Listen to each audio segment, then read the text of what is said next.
Hi friends, எல்லோருக்கும் வணக்கம். நாம் இன்றைக்கி பார்க்க போகிற கதை பெற்ற குழந்தையை வெறுத்த தந்தை. என்னங்க, சௌந்தர்யாவை கவனமாக பார்த்துக்குவீங்கள? திரும்ப திரும்ப கேட்டாள் மீனாட்சி. ஒரு நாள் தானே, சமாளிச்சுக்குவேன், நீ தைரியமாக போயிட்டு வா என்றான் நடேசன். அதுக்கு இல்லைங்க, சௌந்தர்யா நார்மலான குழந்தைனா பரவாயில்ல, ஒவ்வொரு நிமிஷமும் அவளை கண்காணிச்சுட்டே இருக்கணும். நீங்கள் கம்ப்யூட்டரை திறந்து வச்சுட்டு கதை எழுத ஆரம்பிச்சிங்கன்னா உலகத்தையே மறந்துடுவீங்க. அதான் பயப்படுறேன். அவள் நார்மல் குழந்தை இல்லையா, அதான். இது கூடவா எனக்கு தெரியாது? நீ நிம்மதியாக போயிட்டு வா என்றான். சௌந்தர்யாவுக்கு 10 வயதாகிறது. அவளுடைய 2 வயதில் பேச்சு வரவில்லை. காதும் கேட்காமல் இருக்கவே இஎன்டி ஸ்பெஷலிஸ்ட் டாக்டரிடம் அழைத்து சென்று காண்பித்ததில் காது கேட்கும் திறனெல்லாம் நன்றாகத்தான் இருக்கிறது என்றார். உடனே நடேசனின் அம்மாவோ, சில பிள்ளைகள் லேட்டாகத்தான் பேசும், நீ எல்லாம் 2 வயசுக்கு மேலே தானடா பேசினா என்று நடேசனையே சொன்னார். அவள் கூறியது போல் 2.5 வயதுக்கு மேல் கொஞ்சம் கொஞ்சமாக பேச ஆரம்பித்தாள் சௌந்தர்யா. 3 வயதானதும் அருகிலுள்ள பள்ளியில் சேர்த்தனர். மீனாட்சியும் வேலைக்கு செல்வதால் அதுவரை குழந்தையை பார்த்து வந்த நடேசனின் அம்மா, நடேசா, பாப்பாவை ஸ்கூலில் சேர்த்தியாச்சுல்ல, இனிமே நீங்களே அவளை பார்த்துக்கோங்க, உங்கள் அப்பா ஊரில் தனியாக கிடந்து கஷ்டப்படுறாரு என சொல்லிவிட்டு கிராமத்துக்கு கிளம்பி சென்று விட்டாள். நல்ல வேளையாக பள்ளியிலேயே நர்சரியும் இருந்ததால் மீனாட்சி வேலை முடிந்து வரும் வரை அவர்களே பார்த்து கொண்டார்கள். ஒருமுறை சௌந்தர்யாவின் டீச்சர் தான் மீனாட்சியிடம், சௌந்தர்யா நார்மலான குழந்தை மாதிரி இல்லைங்க, அவளுக்கு ஆட்டிசம் பாதிப்பு இருக்கிறாப்புல தெரியுது, நீங்கள் எதுக்கும் அதுக்கான டாக்டரை போய் பாருங்க என்று ஆலோசனை சொன்னாள்.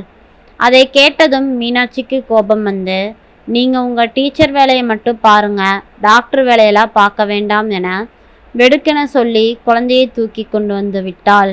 இதை பற்றி நடேசனிடம் சொல்லி கோபப்பட்ட பொழுது, எதுக்கு இப்போ நீ கோபப்படுற, நம்மளை விட அவங்க தான் குழந்தை கூட நிறைய நேரம் இருக்கிறாங்க, அதனால எனக்கும் சௌந்தர்யா கிட்ட அவள் வயசுக்குரிய துருதுருப்பு குறைச்சலாக இருக்கிறதுனால நாமளும் டாக்டர்கிட்ட போய் காமிச்சிடலாம்.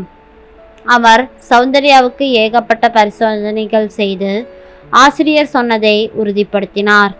குழந்தையை கூர்மையாக கவனிச்சிருந்தீங்கன்னா இன்னும் சீக்கிரமே கண்டுபிடிச்சு ட்ரீட்மெண்ட் ஆரம்பிச்சிருக்கலாம் என்றார். ரொம்ப லேட் செஞ்சிட்டோமோ டாக்டர் என அழத் துவங்கினாள் மீனாட்சி. பரவாயில்ல, இப்போவாச்சும் கண்டுபிடிச்சிட்டு கூட்டிகிட்டு வந்தீங்கள, பயப்பட வேண்டாம், ஆட்டிசம் பாதிப்புங்கிறது சின்ன குறைபாடு தான், தீவிர நோயெல்லாம் இல்லை, நீங்கள் ஒத்துழைச்சா அதை கொஞ்சம் கொஞ்சமாக சரி பண்ணிடலாம் என நம்பிக்கை அளித்தார்.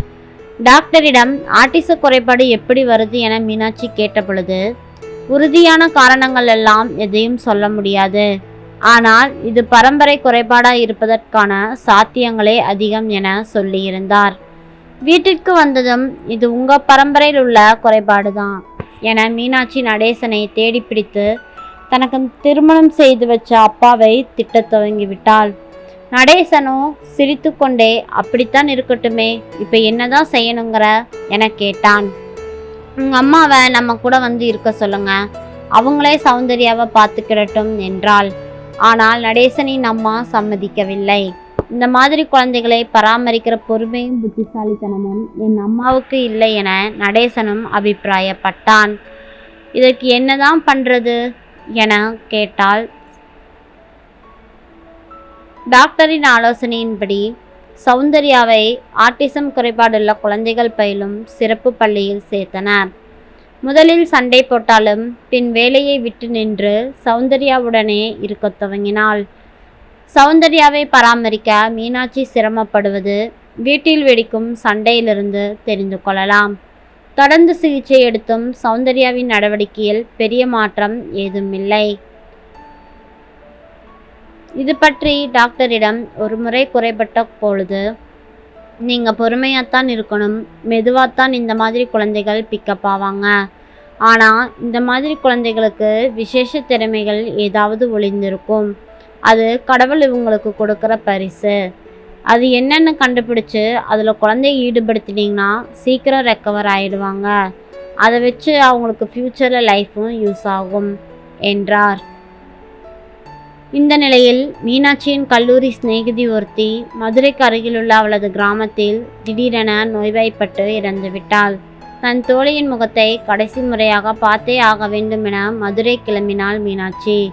நாளைக்கு ஞாயிற்றுக்கிழமை லீவு தானே, நானே பார்த்துக்கிறேன், நீ தைரியமாக போயிட்டு வா என நடேசன் நம்பிக்கையூட்டவும் வேறு வழியில்லாமல் சனிக்கிழமை இரவு கிளம்பி போனாள். மீனாட்சி கிளம்பும் பொழுது சௌந்தர்யா அழுது ஆர்ப்பாட்டம் செய்வாளோ என இருவருமே பயந்தார்கள். ஆனால் அவள் தலையை ஆட்டி அப்பாவை நான் பார்த்துக்கிறேம்மா என சொல்லவும் மீனாட்சிக்கு கண்ணீர் பொங்கி கொண்டு வந்துவிட்டது. சௌந்தர்யா பிறந்ததிலிருந்து ஒரு நாள் கூட அவளுக்கான காரியங்கள் எதையும் நடேசன் செய்தது இல்லை. எல்லாமே மீனாட்சி தான் செய்தாள். இப்பொழுது அவனுக்கு மகளை பராமரிப்பது மிகவும் சிரமமான காரியமாக இருந்தது. அவசரப்பட்டு சௌந்தர்யாவை பார்த்து கொள்வதாக சொல்லிவிட்டோமா என்றிருந்தது அவனுக்கு. ஒரே நாளில் பொறுமையை இழந்து விட்டான். அவளாக சிருஷ்டி கொண்ட உலகத்தில் இருப்பதால் அவளுக்கு எதிலுமே கவனம் இருப்பதில்லை.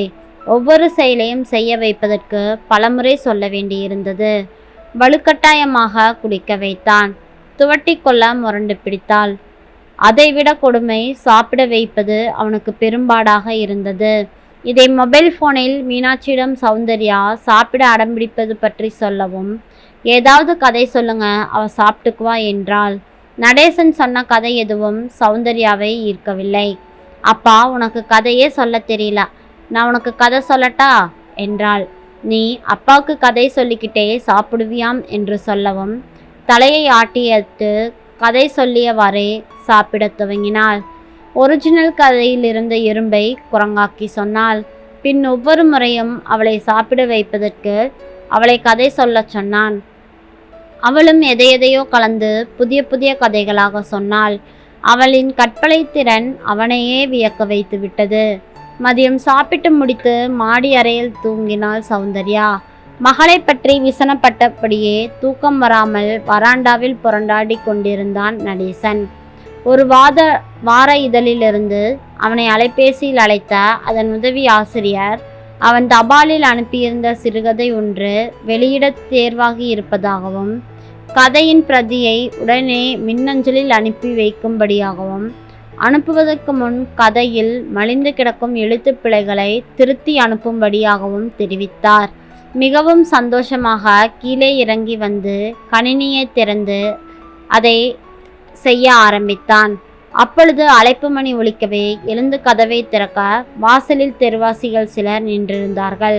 போன மாதம் நம்ம தெரு பிரச்சனை சம்பந்தமாக மனு கொடுத்துருந்தோம் இல்லைங்க, மனுவை நீங்கள் தானே எழுதி கொடுத்தீங்க, வந்து பேசுங்க என அழைத்தார்கள்.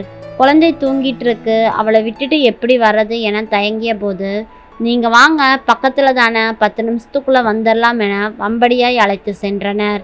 ஆனால் வீட்டிற்கு வர தாமதமாகிவிட்டது. மகள் தனியே என்ன செய்கிறாளோ என பதற்றத்துடன் வந்தான் நடேசன்.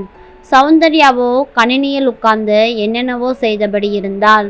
அவ என்ன செய்தாலோ நடேசனின் கதை இருந்த கோப்பு முற்றிலும் அழிந்து போயிருக்க கடும் கோபத்துடன் மகளை ஓங்கி அறைந்து விட்டான். அவளும் வழக்கமாய் உளறுவது போல புரியாத வார்த்தைகளை பேசி தாறுமாறாய் குதித்து மாடியில் போய் படுத்து கொண்டாள். கதையை செப்பனிட்டு வார இதழுக்கு அனுப்பிய நடேசன் பின் கோபம் குறைந்து சௌந்தர்யா கணினியில் என்னதான் செய்தாள் என பார்த்த பொழுது அவள் பெயரில் ஒரு கோப்பே இருந்தது. சௌந்தர்யாவுக்கு மீனாட்சி கணினியை உபயோகிக்க கற்றுக் கொடுத்து அவள் பெயரில் கோப்பும் உருவாக்கி கொடுத்திருக்க வேண்டும் என நினைத்தபடி கோப்பை திறந்து பார்த்தான் நடேசன். அவனுக்கு ஆச்சரியங்கள் மாளவில்லை. அதில் விதவிதமான ஓவியங்களும் வித்தியாசமான வடிவங்களும் அதற்குள் அபூர்வமான வண்ணங்களுமாய் உருவங்கள் ஆச்சரியமூட்டின. கணினியில் இப்படியெல்லாம் செய்ய முடியும் என்பதை இதுவரை நடேசன் அறிந்திருக்கவில்லை. அவள் உருவாக்கியிருந்த கோப்பை அப்படியே நண்பருக்கு அனுப்பி வைத்து, இதெல்லாம் என்ன, உனக்கு ஏதாவது புரிகிறதா என்று கேட்டான். நண்பர் உடனே அலைபேசியில் அழைத்து, எல்லாமே அற்புதமான டிசைன்கள், இவற்றையெல்லாம் உருவாக்குவதற்கு நிறைய கற்பனை திறன் வேண்டும், நீயா உருவாக்கினாய் என்று கேட்டார். ஐயோ இல்லப்பா, என் மகள் சௌந்தர்யா என்று நடேசன் சொல்லவும் அவர் ஆச்சரியப்பட்டு போனார். சௌந்தர்யாவிடம் விசேஷமான திறமை இருக்கு. அதை நீ ஊக்குவித்தால் அவள் பெரிய அளவுக்கு ஷைன் ஆகி வருவாள். டெக்ஸ்டைல் நிறுவனமோ அல்லது கம்ப்யூட்டர் கிராஃபிக்ஸ் நிறுவனங்களில் இப்படியான டிசைன்களுக்கு பெரிய மதிப்பிருக்கிறது என்று சொல்லவும் நடேசனுக்கு சந்தோஷமாகவும் பெருமையாகவும் இருந்தது. சௌந்தர்யாவை தேடி மாடிக்கு போனான். அவள் லேண்ட்லைன் ஃபோனில் தன் அம்மாவிடம், அதெல்லாம் ஒன்றுமில்லம்மா, அப்பா என்னை நல்லா கவனிச்சுக்கிறாரு என்று சொல்லி கொண்டிருந்தாள். அதை கேட்ட அவனுக்கு கண்கள் குளமாகி அழுகை வெடித்து விட்டது. நன்றி. இந்த கதை பிடிச்சிருந்தா மறக்காமல் லைக் பண்ணி நம்ம சேனலை சப்ஸ்கிரைப் பண்ணுங்கள். தேங்க்யூ.